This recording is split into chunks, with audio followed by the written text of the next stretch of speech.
Cholinergic drugs and drugs acting on the autonomic ganglia we are going to learn today. That's the anticholinergic drugs are also known as the muscarinic receptor antagonists or also atropinic or also they can also be called as the parasympatholytic drugs means which do lysis of parasympathetic system or mimetic means they are going to mimic the parasympathetic system. So these are parasympatholytic systems and the term adrenergic drugs is restricted to those which block actions of acetylcholine and autonomic effects and in the CNS exerted through muscarinic receptors. Usually anticholinergic drugs are referring to the muscarinic receptor M1 to M5, whereas the nicotinic receptor antagonists also block certain actions of the acetylcholine and they are generally referred as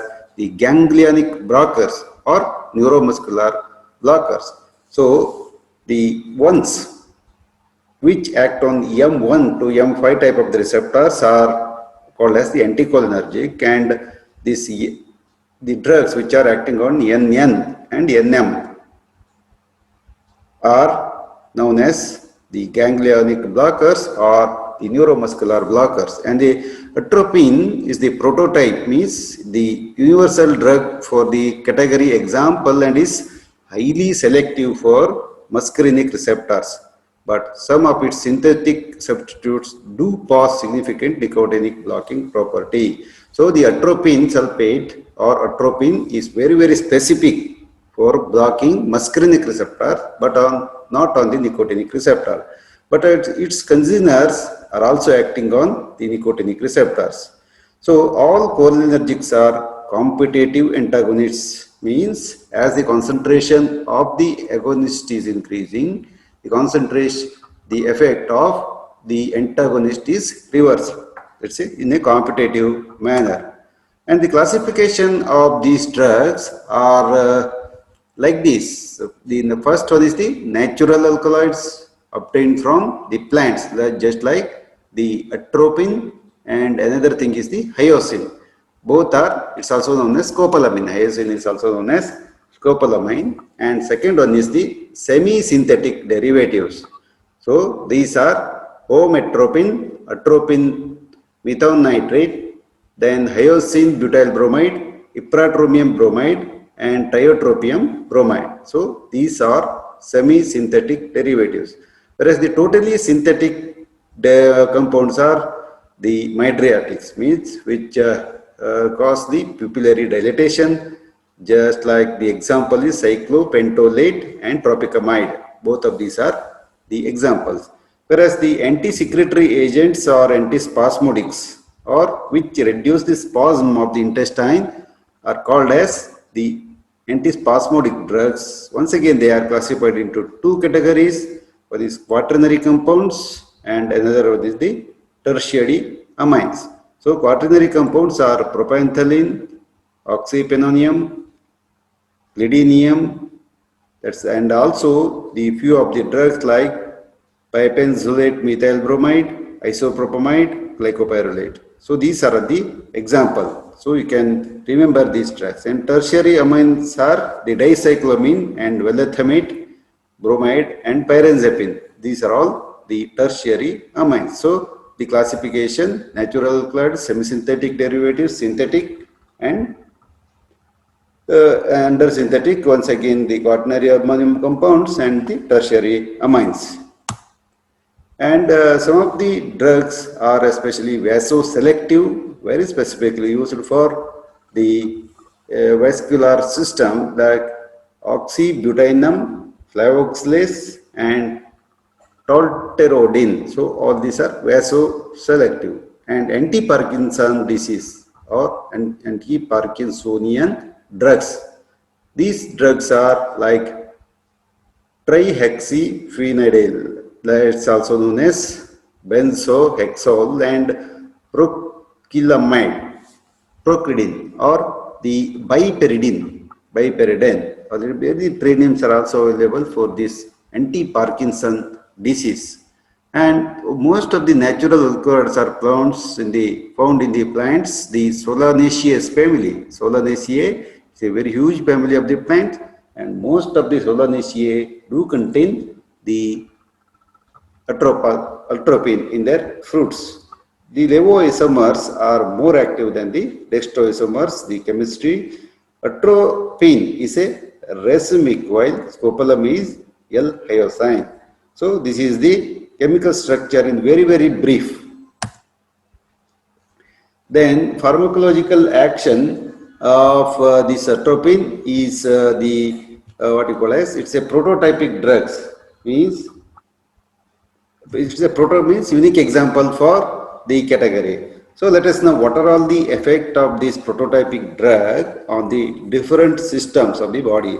So the prominent effects are seen in organs which are normally receive a strong parasympathetic tone. Wherever parasympathetic tone is there, apart from the nicotinic type of the receptors, atropine is going to act. So atropine blocks all subtypes of the muscarinic receptors starting from M1 to M type. So it's available as the atropine sulfate injection, whereas this 8 milligram per 20 ml injection is there, or else 0.5 milligram per 0.4 milligram per ml. So it's for the use like intravenous, intramuscular, subcutaneous, and many other routes are also there. So 20 ml multi-dose vials are there. Many companies are producing the particular injection. And the natural source of this atropine is found in many members of the Solanaceae family. As it is already told, the most commonly found source are the Atropa belladonna, which is also known as deadly nightshade, and the Datura inoxia, Datura metal, and Datura stramonium. All these are the sources of the atropine and congeners. Whereas other sources include the members of that's Brugmansia family and Hyoscyamus genera. So this is in the right side, you can see the berry of Atropa belladonna. Here also you can see, and this is the flower. And you can see this is a plant, Atropa belladonna, and also it's known as the deadly nightshade, because after consuming the berry of this plant or the fruit of this plant, there is blindness. So it is known as the deadly nightshade because of this particular property. And also the fruits are very attractive for the animal to eat, and many times the sheep succumb to the poisoning of the Solanaceae family plants. Many type of the plants are there, and you can see here the flower, very attractive flowers are there, and by eating the fruit, the toxicity is very high. And the effect of atropine on the CNS is it's a stimulant action, of course, stimulant action, whereas the atropine does not cross blood-brain barrier in low doses. Whereas in high doses, it is going to cross the blood-brain barrier. And the hyoscine produces central effects, especially different even at low doses. So it's going to pass through the blood-brain barrier. And atropine stimulates many medullary centers, especially vagal, respiratory, and vasomotor centers in very high doses. Normal and very low doses, it's not going to do, whereas in high doses, it is going to cause all these particular signs. And it depresses the vestibular excitation and has anti-motion sickness property. So this motion sickness is a very common problem in many of the individuals. Whenever they are traveling in the car, they get the vomission, and the site of action is not clearly or probably not understood, but there may be a cholinergic link in the vestibular pathway, or it may be exerted at the cortical level in little bit high doses. And by blocking the relative cholinergic overactivity in basal ganglia, it suppresses tremor and rigidity, especially in case of Parkinsonism. But atropine is not used as a drug of specific choice in case of the Parkinsonism because it is not specifically acting wherever it is needed.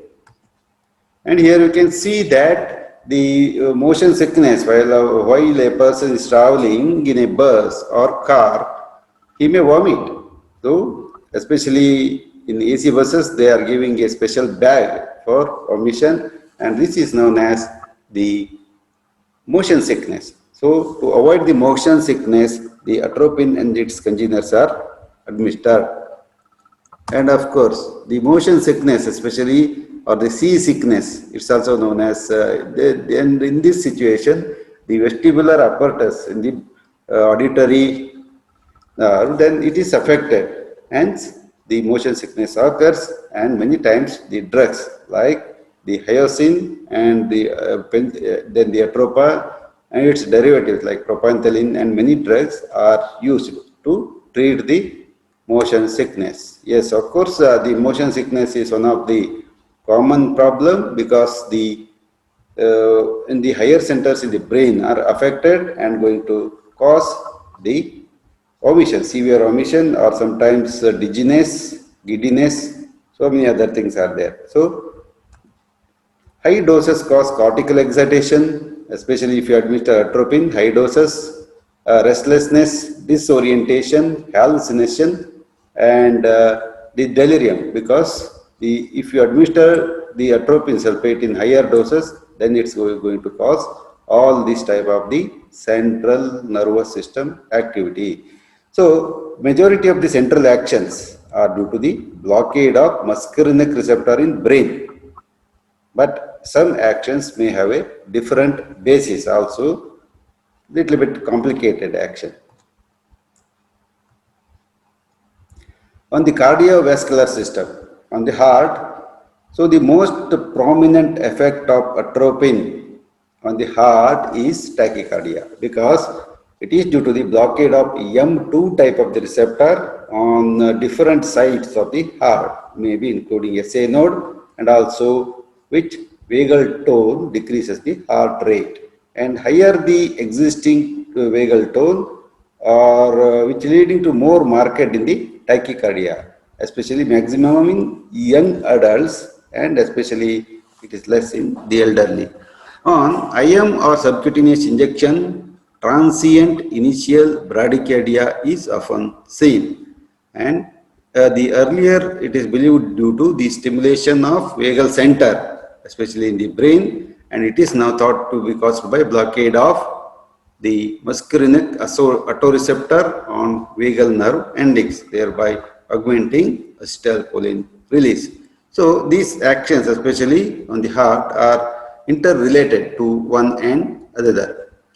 The blood pressure, why I am dealing in detail about the atropine is it's a very, very commonly used agent in veterinary practice and also in the human practice. So, atropine, of course, many times it is overdosed and many times the toxicity occurs. So, what are all the things, the changes that happen in the body need to be learned by the persons who learn the cholinergic nervous system, and on the blood pressure, cholinergic impulses are not involved in maintenance of vascular tone. Atropine does not have any considerable marked effect on blood pressure because to increase the blood pressure simply in what you call as the increasing the heart rate or the force of contraction is not sufficient. There should be constriction of the peripheral vasculature also. So, atropine is not doing the second one. So, even though the heart rate and the force of the contraction are increased to some extent, there is no rise in the BP. Tachycardia and vasomotor center stimulation tend to raise blood pressure, while histamine release and direct vasodilator action tend to lower the blood pressure. And atropine blocks vasodepressor action of the cholinergic agonists. That's it, one of the important action of the atropine sulfate or atropine. And here you can see the effect of the atropine on eye. So here the autonomic control of iris muscle and action of the mydriasis as well as the mitotic is illustrated on the left side figure, and in the normally in case of the normal, acetylcholine is going to act on the circular smooth muscles or the dilator pupillae. The muscles are the dilator pupillae and short ciliary nerve. It's going to act on the ciliary ganglia, and long ciliary nerve, it's sympathetic in nature, and also the sphincter pupillae, and this is the iris. So iris, whether it's one thing, the dilator muscles are the one which are going to have this pupillary dilatory action, whereas the autonomic control of A is autonomic control. Both sympathetic and parasympathetic nerves are there. So the parasympathetic nerve is going to have the opposite action from the sympathetic stimulation. And the site of the action of mydriatics and mitotic, here the circular muscles, especially relaxation of sphincter pupillae, so the antimuscular or ganglionic blockade, whereas the contraction of the dilator pupillae is caused by alpha-1 adrenergic agonists. So totally, whether it causes the dilatation or constriction of the pupil, it depends upon the dominant action of each system. Whereas the what you call as the autonomic control of pupil, action of the mydriatic action, and the mitotic action is caused by the contraction of sphincter muscles under the control of the muscarinic antagonists and anticholinesterase agents, and the relaxation of the dilator pupillae by the alpha adrenergic agonists. So they are going to ultimately cause the miosis. So mydriasis and meiosis are the opposite thing, and accordingly the drugs can be designed as the what you call as the mydriatic or mitotic action is required.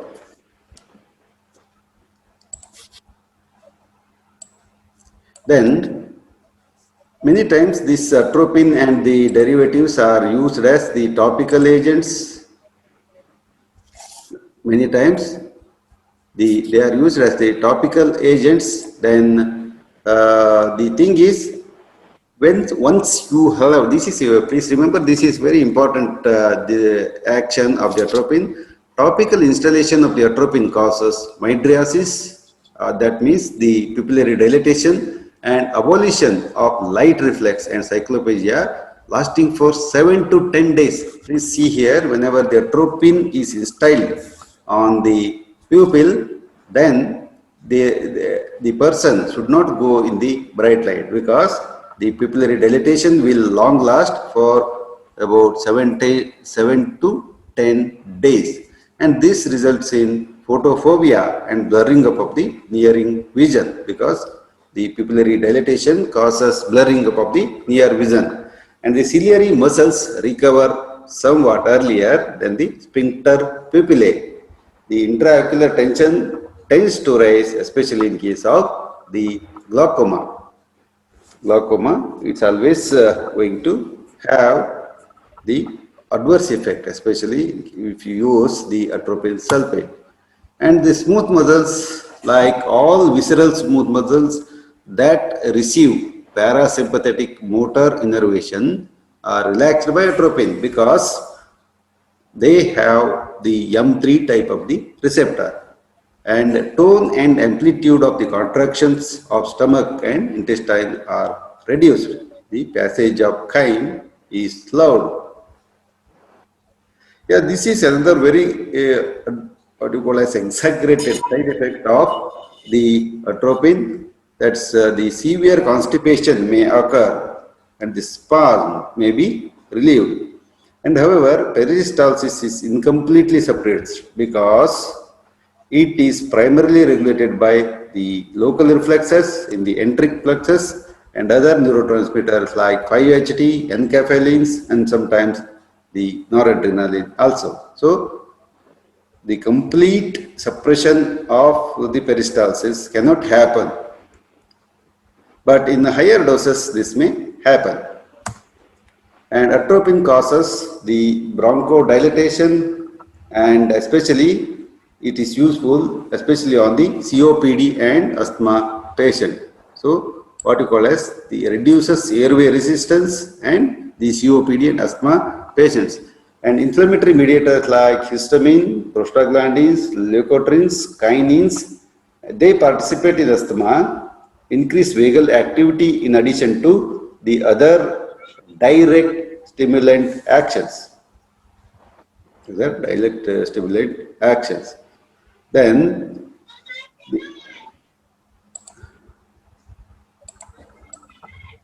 many times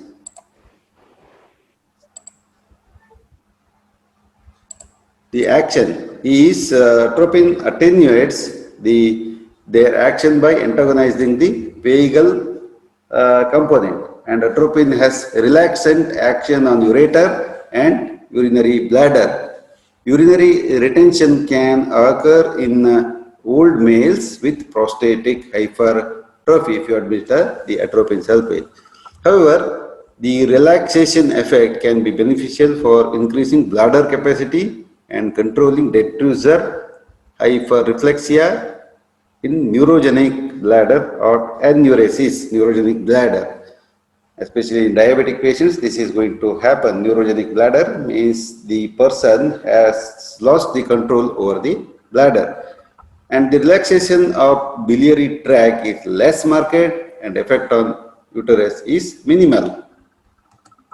And the glands, the atropine markedly decreases sweat, salivary, tracheobronchial and lacrimal secretion through M3 type of the receptors.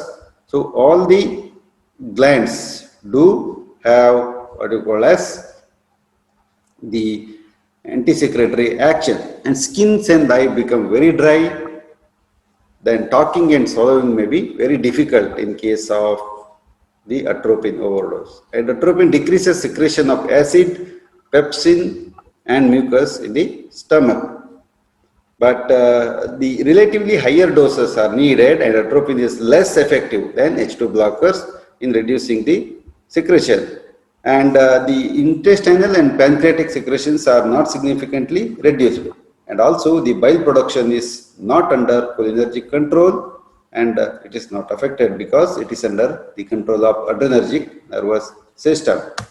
And the body temperature, so there is increase in the body temperature occurs at higher doses of the atropine or atropine-like toxicities, and this is due to both inhibition of sweating as well as stimulation of temperature regulating centers in the hypothalamus of the brain. And children are highly susceptible to atropine fever.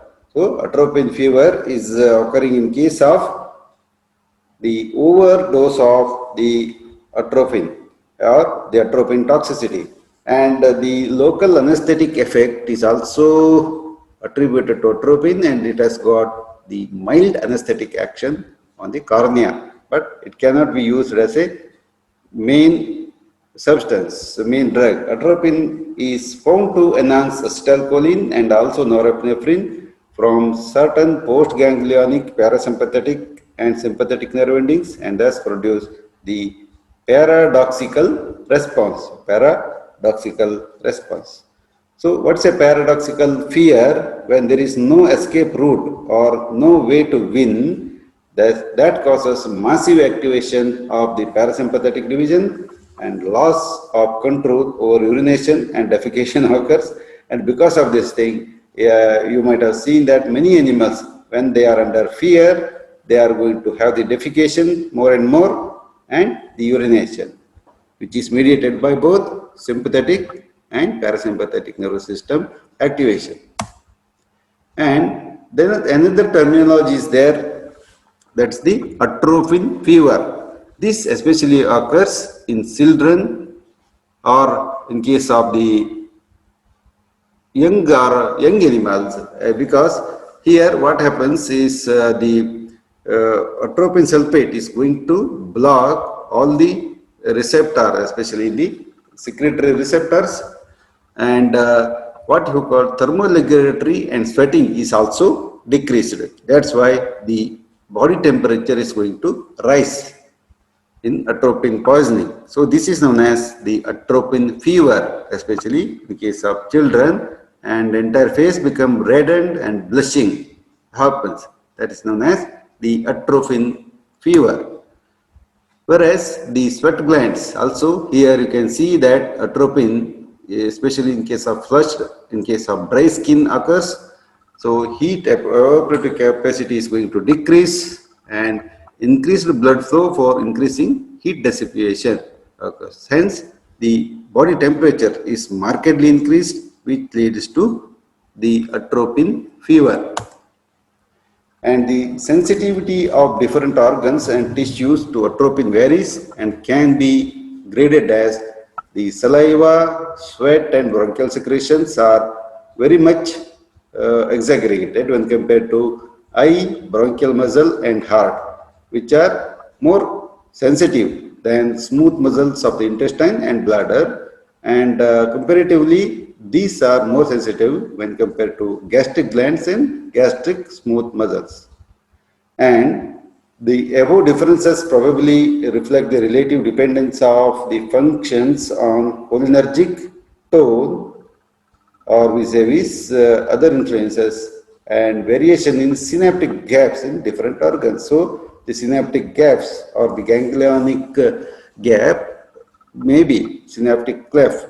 This has got difference in the different innervations. The pattern of relative activity is same for atropine substitutes except pyranzapine, which inhibits gastric secretion at doses that have little effect or the secretions. Of course, the atropine equally blocks M1 to M3 receptors, whereas the pyranzapine is a selective M1 antagonist. So, the M1 type of the receptors are present on the gastric parietal cell, and with the action of acetylcholine on it or the parasympathomimetic symptoms, acid is being secreted, whereas this can be effectively blocked by either atropine or pyranzapine. Atropine is non-selective for 3 receptors, whereas the pyranzapine is selective for M1 receptors.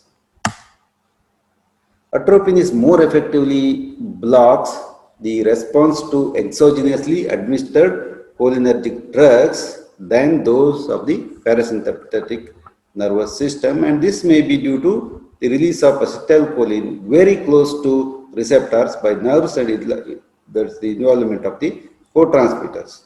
Especially the hyoscine, the natural anticholinergic alkaloids differ from the atropine in many respects, especially in that is tabulated in the future slides. Coming to the pharmacokinetic property of the atropine, please remember that atropine and hyoscine are rapidly absorbed from the GIT, whereas applied to eyes, they are freely penetrating the cornea. Then the passage across blood-brain barrier is somewhat restricted. The atropine and hyoscine, whereas if you use double the dose or triple the dose, then definitely it is going to cross the blood-brain barrier and initiate the central action.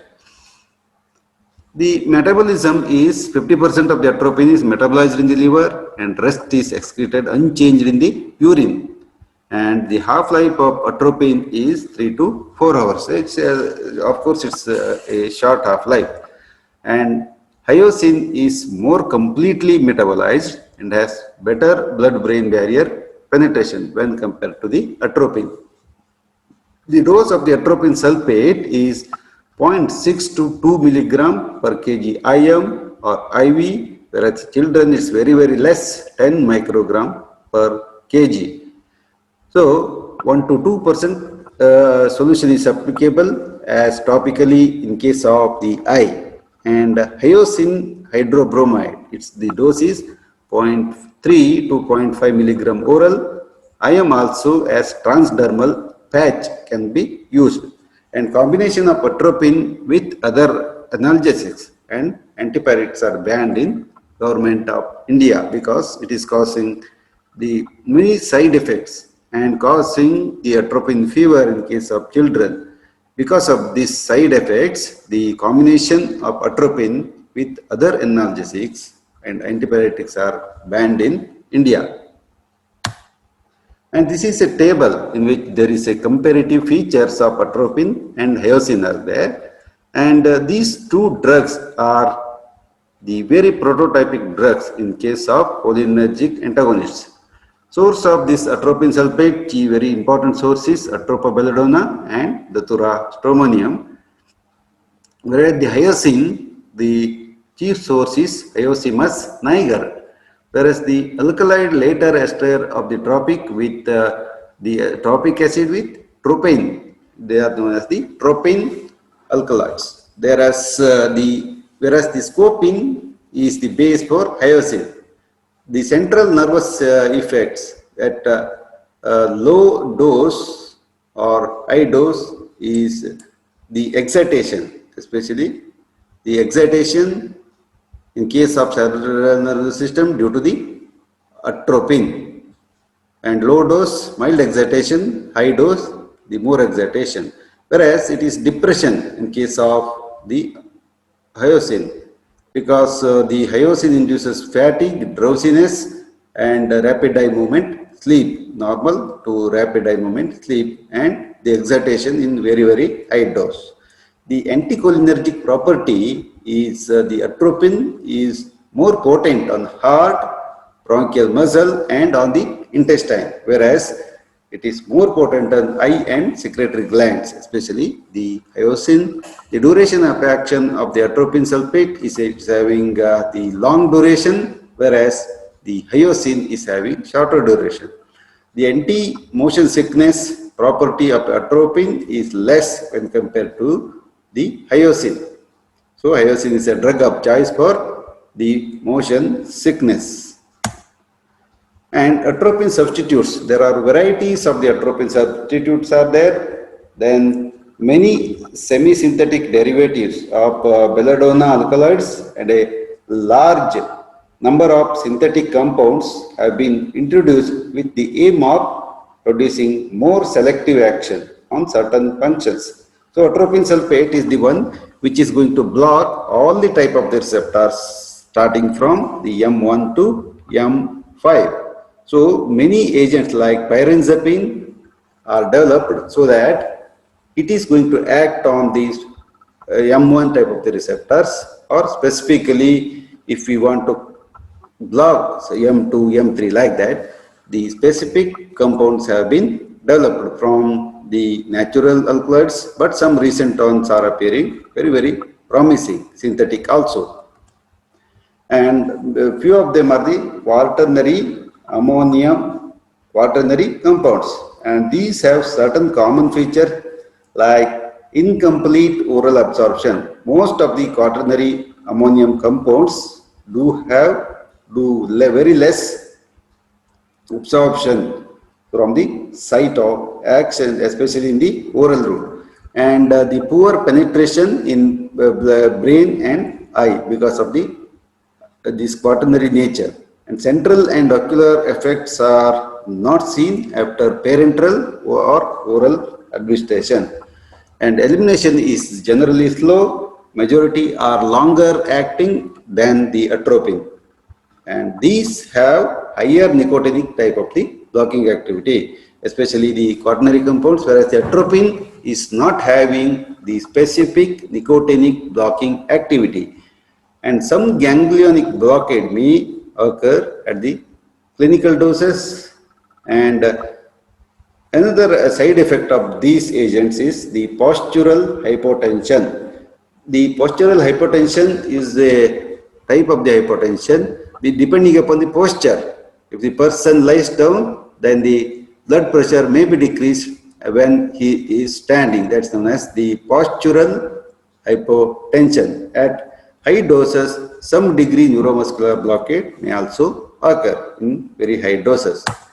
And the drugs in this category are iosine butyl bromide 20 to 40 milligram per oral IM subcutaneous IV, and this is less potent and longer acting than the atropine, and this is used for the esophageal and gastrointestinal spastic conditions.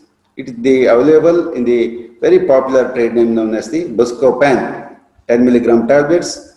The dose is 20 milligram per ml per ampule is available, and you can adjust the dose just like 20 to 40 milligram. Total dose are oral. And atropine methonitrate, the dose is 2.5 to 10 milligram oral or abdominal, especially in case of severe pain, abdominal colic and hyperacidity. So many these tablets are also available for the oral preparation. And the ipratropium bromide is acts selectively on bronchial muscle without altering the volume of the respiratory secretions. And another desirable feature is that, in contrast to atropine, it does not suppress or depress mucociliary clearance by bronchial epithelium.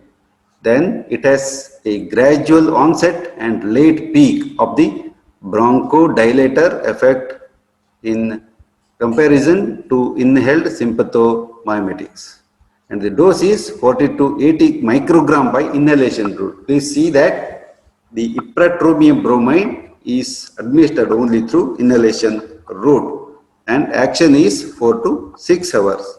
The parasympathetic tone is major reversible effect on case of COPD, that's chronic obstructive pulmonary disease. Therefore, ipratropium is more effective in COPD than bronchial asthma. So, in case of COPD, it is very commonly used. And tiotropium bromide, of course, this is a newer congener of ipratropium bromide, which binds very tightly to bronchial M1 and M3 type of the receptors, producing long-lasting bronchodilation, which is required in asthma patients. And binding to M2 type of the receptor is less tight conferring to M1 and M3. That's why it is going to release, acetylcholine is released from vagal nerve endings in lungs due to M2 type of the receptor blockade. And like ipratropium, this is now also not absorbed from the respiratory and GI mucosa and has exhibited high bronchial selectivity in case of the action.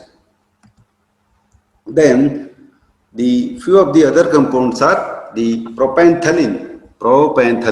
So this is a popular anticholinergic drug used for the peptic ulcer and also in case of the gastritis. So it has some ganglionic blocking activity as well and claimed to reduce gastric secretion at doses which produce only mild sedative actions. Total dose is 50 to 30 milligram oral. Propanthelin, methanthelin, and all these are used as the antispasmodic drugs, especially in the stomach pain. These drugs can be used. And gastric emptying is delayed and action lasts for 6 to 8 hours. The use of these drugs, especially in case of the gastric acid secretion blocking, is withdrawn due to the H2 blockers and proton pumps, which are very potent and with very safe the blockers of the proton pump and going to decrease the secretion of the hydrochloric acid and decreasing the acidity. And oxyphenonium, it's 5 to 10 milligram oral, similar to propanthelin, recommended for peptic ulcer and gastrointestinal hypermotility. And another drug known as the clydinium, it is also anti-secretory, anti-spasmodic activity and has been used in combination with benzodiazepines for nervous dyspepsia gastritis, irritable bowel syndrome, and colic and peptic ulcers. Of course, it's also one of the drug that can be prescribed. And pipenzolate methyl bromide it has been promoted especially for flatulent dyspepsia, infantile colic, and abdominal cramps. And isopropamide is used in the dose of 5 milligram total oral, indicated in hyperacidity, nervous dyspepsia, irritable bowel syndrome, etc., and many problems. So this IBS and other things, irritable bowel syndrome, are associated with emotional or the stress disorders. This can occur whenever the person is in stress. The irritable bowel syndrome occurs. And glycopyrrolate is it is a potent and rapidly acting anti-muscarinic agent. So this has, just like atropine, it has low central effects and almost exclusively used for pre-anesthetic medication and during anesthesia, especially as an anti-secreting agent. And tertiary amine, it's one of the important drug. I think many of you might have been prescribed while while having the diarrhea, especially the abdominal pain is controlled by dicyclomine hydrochloride. So the dose available is 20 milligram oral, and the children is half. It has got direct smooth muscle relaxant action in addition to weak anticholinergic action. So it has got the weak anticholinergic action, whereas the muscle relaxant action is prominent. The dicyclomine exerts antispasmodic action at doses which produce few atropinic side effects. So the infants have exhibited atropine toxicity symptom, especially in case of dicyclomine overdose, and it is not recommended below the age of 6 months or below. And it also has anti-emetic property and has been used in the morning sickness and motion sickness. So the dysmenorrhea and IBS are some of other indications in which the dicyclomine can be used, whereas the motion sickness is effectively controlled by dicyclomine. It's also known as cyclopam, is the trade name for dicyclomine hydrochloride. And I think many of might have been prescribed with this green colored tablets, especially green colored sachet, which is present in packed like the. And many times dicyclomine is also combined with paracetamol tablets as cyclopam, and this is used for the treatment of abdominal pain, especially in case of the human beings. And morning sickness is also a disease in which there is what you call as vomiting sensation and sometimes the vomition during the morning soon after getting up. So this can also be controlled by the dicyclomine hydrochloride. And valethamate, the primary indication of this agent is the smooth muscle relaxant is to hasten dilatation of the cervix when same is delayed during labor. So this is a very commonly used drug in case of veterinary practice in the name of the valginate, and as visceral antispasmodic urinary biliary intestinal colic in this drug can be used. So the dose is 8 milligram IM, 10 milligram oral, repeated as and when it is required. And pyranzapine, yes, this is a very specific M1 receptor antagonist, and it blocks selectively the M1 muscarinic receptors and inhibits gastric secretions without producing much typical atropinic actions. Especially the more likely site of action of pyrazapine in the stomach is intramural plexus and ganglionic cells rather than the parietal cells themselves. So this is nearly effective as cimetidine in relieving the peptic ulcers, but nowadays the pyrazapine use is totally it is abolished because the modern H2 blockers and proton pump inhibitors are there to treat the hyperacidity. And this is the valentamate bromide injection available as the 5 ml ampoule, 10 ml packet, total packing is coming, and sometimes it's 1 ml ampoule also is there with 3 ml in 1 ml. So this is a TTK product and very commonly used to relax the cervical smooth muscles whenever there is a dystocia. And some of the drugs are vesicoselective, means they are very selective for the vascular tissues like oxybutynin. This newer antimuscarinic has very high affinity for the receptors in the urinary bladder and salivary glands, along with additional smooth muscle relaxant and local pre-anesthetic or anesthetic property. So the oxybutynin is selectively for the M1 and M3 type of the receptor, which less action on the M2, especially on the heart.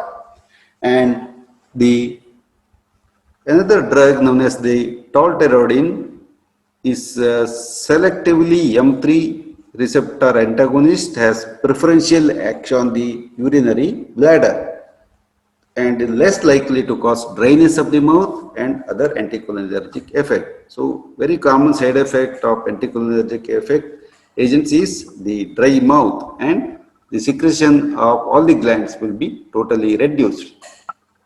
The tolterodine is indicated in overactive bladder with urinary frequency and urgency. So this tolterodine is also a selective muscarinic antagonist, preferential action on the urinary bladder, less likely to cause dryness of the mouth. So overactive bladder, it's effective, it is metabolized by CYP enzymes and should be halved in the patients receiving the CYP inhibitors like erythromycin and ketoconazole, etc. So the dose is 1 to 2 milligram BD. And flavoxylate has properties similar to oxybutynin and is indicated in urinary frequency, urgency, and dysuria associated with the lower urinary tract infection. So this is very commonly used in case of the urinary tract infection to reduce the pain. So it is nothing to do with the infection itself, but the urinary tract infection causes a lot of pain because of the spasms of the ureter and also the urethra. So the name itself is the urispas. So passing the urine, this can be given. And the derifenacin and solifenacin are relatively M3 subtype selective antimuscarines, especially used in case of the bladder disorders. And rotavirine, a novel non-anticholinergic smooth muscle antispasmodic which acts by inhibiting the phosphodiesterase 4 selective for the smooth muscles, especially the action is non-anticholinergic. Elevation of the intracellular cyclic AMP or GMP attains smooth muscle relaxation, and changes in membrane ionic flexus and membrane potential have also been shown. And the rotavirine is used orally as well as parenterally in intestinal, biliary, and renal colics whenever there is a lot of pain due to all these things, and also IBS, irritable bowel syndrome, the uterine spasms, etc. The rotavirine is used, and this is not having the anticholinergic side effect. And the rotavirine, mebavirin, etc. are very commonly used in case of the irritable bowel syndrome. So irritable bowel syndrome occurs when there is a uncontrolled movement of the large intestine occurs, or arrhythmic contraction. And the dose of rotavirine is 40 to 80 milligrams. And the trade names are Drotin and Dotarin, and many other trade names are there. And some of the agents are having the pupillary dilatation action, and the atropine is a potent mydriatic, means it is going to cause the dilatation of especially the pupil. So this drug can be very commonly used in case of such disorders. And the pupil dilates in 30 to 40 minutes, then cyclophagia takes 1 to 3 hours, and the subject is visually handicapped for about a week. See, this is one of the important side effects. The substitutes attempt to overcome these difficulties.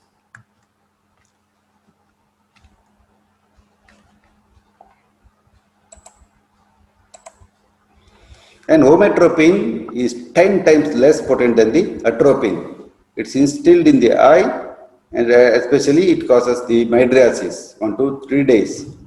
So often, especially it's ophthalmic use, it is restricted, hometropine. And cyclopentolate is potent, rapidly acting mydriasis, and cyclophagia occurs in 30 to 60 minutes, especially last about a day. This is preferred for cyclophagic refraction, but children may show transient behavioral abnormalities due to the absorption of drug after passage into the nasolacrimal duct. So this also used in iritis and uveitis. Both cases the cyclopentolate is used. And tropicamide is another drug which has the quickest, that's 20 to 40 minutes, and briefest action, but it's a relatively unreliable cyclophagic drug. And however, it is satisfactory for refraction testing in case of the adults.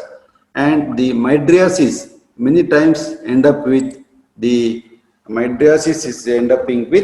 the what you call as the photophobia. So that's how the dose need to be maintained very properly. That's why the drugs need to use with lot of caution. And the anti-Parkinson drugs. So Parkinson disease is a condition in which there is involuntary contraction of the appendages, especially in case of the elderly people.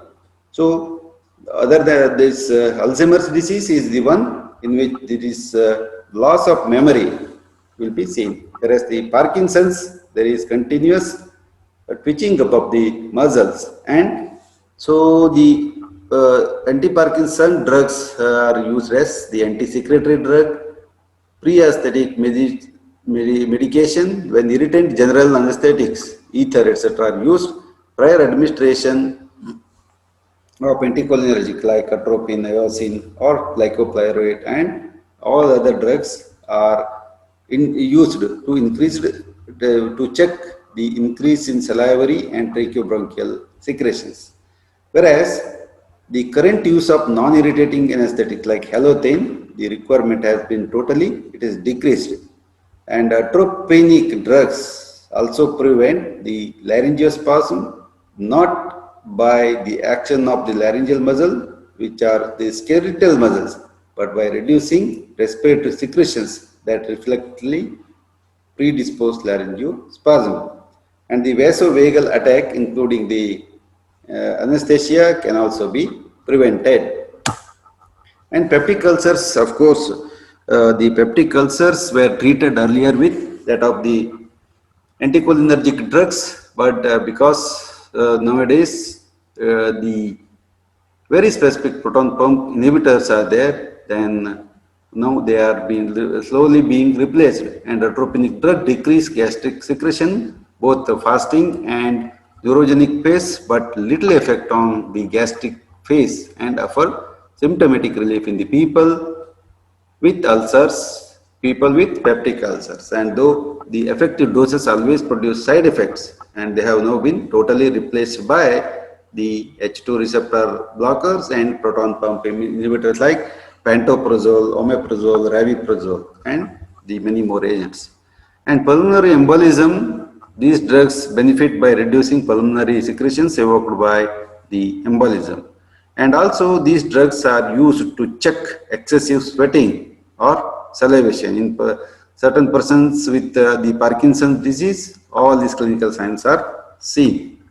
And pyrospasm, gastric hypomotility, gastritis, and many more disorders can also be used. To relieve urinary frequency and urgency, enuresis in children, oxybutynine, that's the tolterodine, fluvoxylate have been demonstrated good efficacy, but the side effects like dry mouth and anti-secretory properties are the limitations. Dysmenorrhea, the drugs are not very effective, NSAIDs are the better for dysmenorrhea.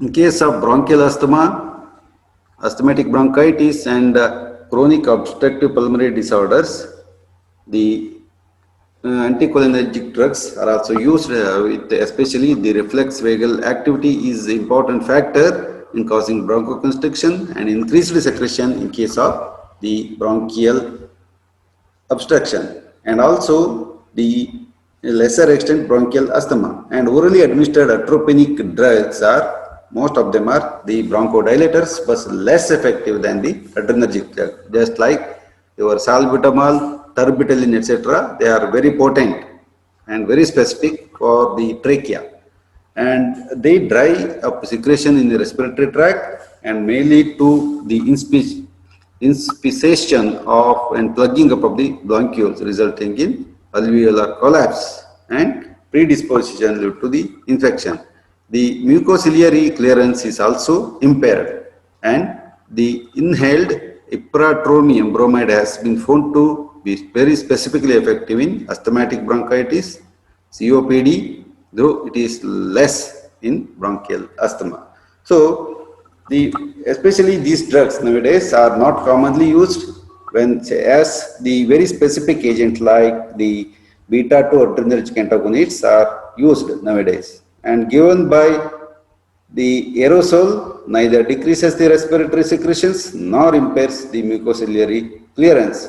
And there are few systemic side effects, thus it has a place in management of the chronic obstructive pulmonary disorder.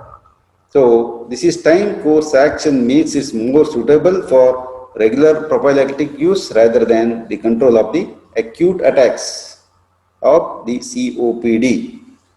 And the additive bronchodilator action in case of adrenergic drugs is utilized to afford relief in acute exacerbation of the asthma and COPD by administering a combination of nebulized ipratropium, and it is effective and longer lasting alternative to ipratropium bromide. And the anticholinergic drugs are also used as mydriatic and cycloplegic. For the diagnostic aspect, especially for testing error of the refraction, both mydriasis and cycloplegia are needed.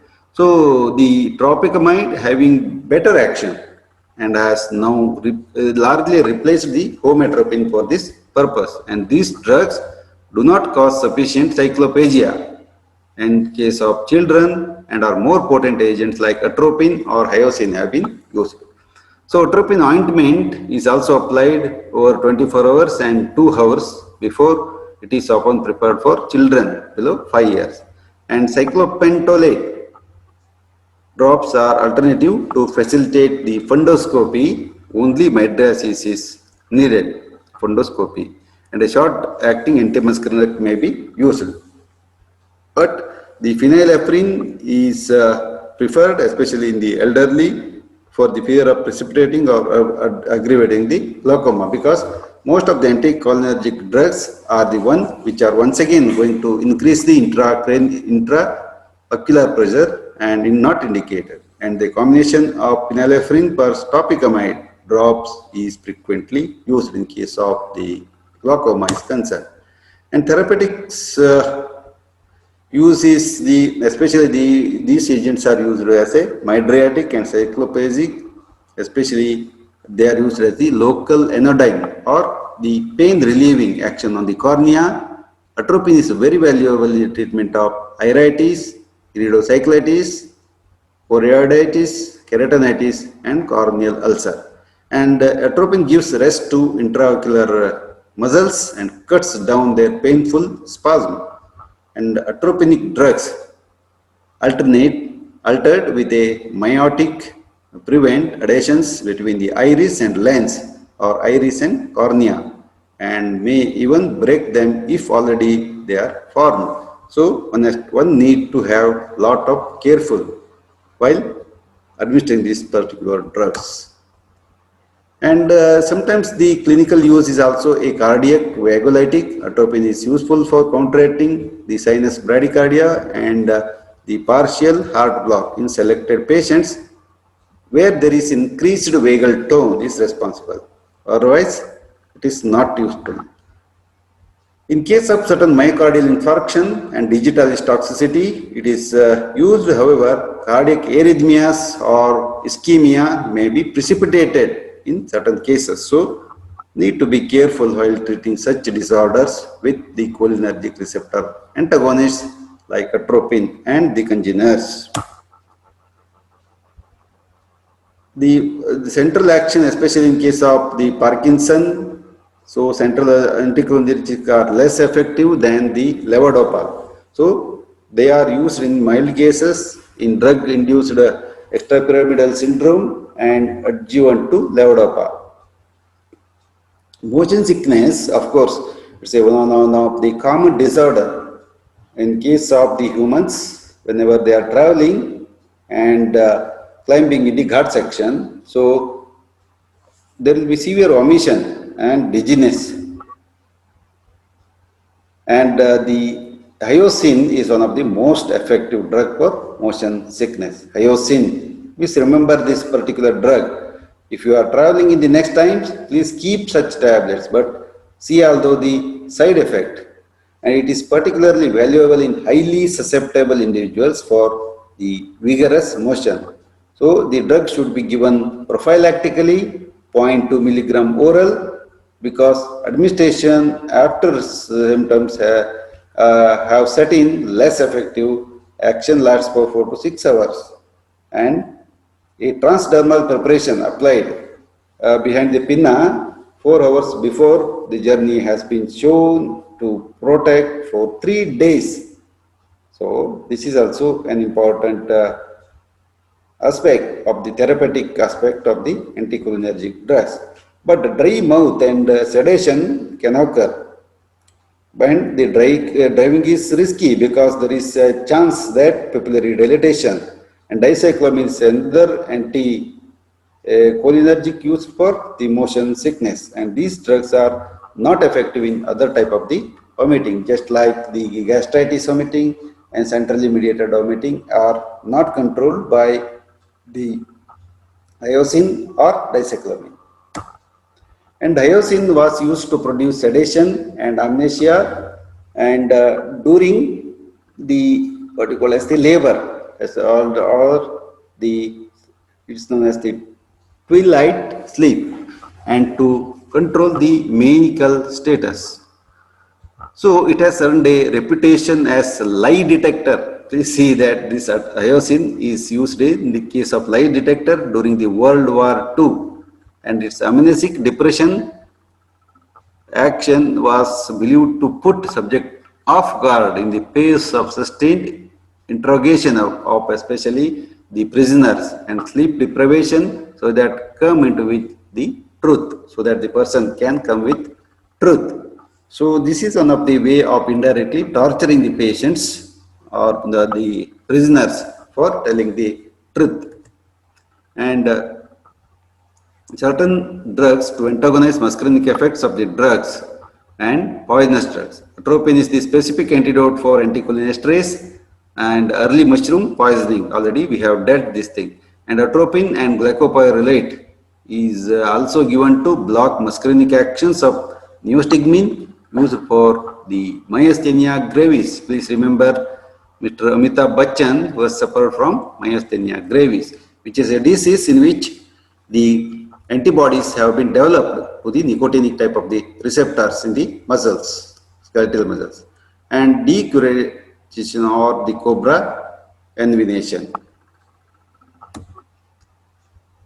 And the side effects and toxicity of these agents are quite common with the concomitant administration of especially the anticholinergic drugs. And you can guess what are all the side effects like the dry mouth, and the belladonna poisoning may occur due to the drug overdose or consumption of the seeds and berries of the datura or belladonna. We have seen several animals are also affected with toxicity. And children are highly susceptible because many times what happens, they are going to eat the berry of the Solanaceae family and do suffer from the atropine poisoning. So the exaggerated pharmacological actions like dry mouth, difficulty in swallowing and talking, and sometimes dry flushed hot skin, especially over face and neck, is also known as the atropine fever, and difficulty in micturition and decreased bowel sounds.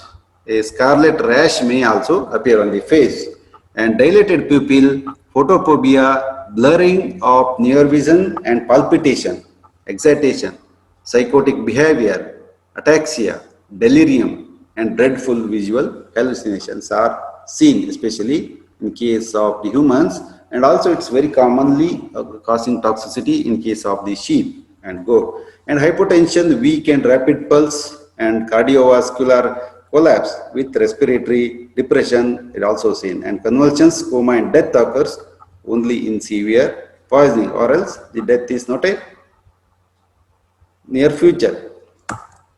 And diagnosis is by administration of methacholine 5 milligram neostigmine or 1 milligram subcutaneous phase 2 induced topical muscarinic effect. And the treatment of the poison especially has been ingested gastric lavage should be done with tannic acid like, and also camphor is ineffective in oxidizing the atropine.